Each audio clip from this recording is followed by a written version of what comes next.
Hello mga pips! Kamusta na kayo? Ngayon, pinaghanda ko kayo ng lesson plan bago naman. Ang gagawin natin, sagutan natin to ha, tayo. Okay, samahan ko kayo. Ano sa Tagalog ang blank o blanco? What is the Tagalog for? Okay, o ngayon, sagutan natin ang Tagalog daw sa mga sumusunod. Okay, the Tagalog for the following. Okay, number 1, sagutan na natin. Paper, sagot, papel. Okay, kikita nyo, papel. Notebook, kwaderno.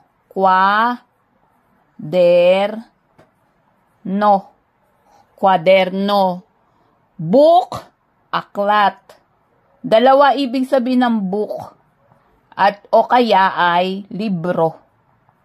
Kadalasan sinasabi nila libro o aklat. Pareho din yan. Okay? Pencil, lapis. Okay. Shoes, sapatos. Sapatos. Comb, suklay. Okay? Morning, umaga. Okay? Table, mesa o lamesa. Okay? Dalawa yan, lamesa. Okay? River, ilog. Okay? Lightning, kidlat. Okay?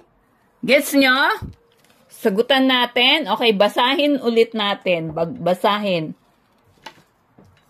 Paper, papel, notebook, kwaderno, book, aklat o libro, pencil, lapis, shoes, sapatos, comb, suklay, morning, umaga, table, mesa o lamesa, river, ilog, lightning, kidlat. Okay, bye-bye!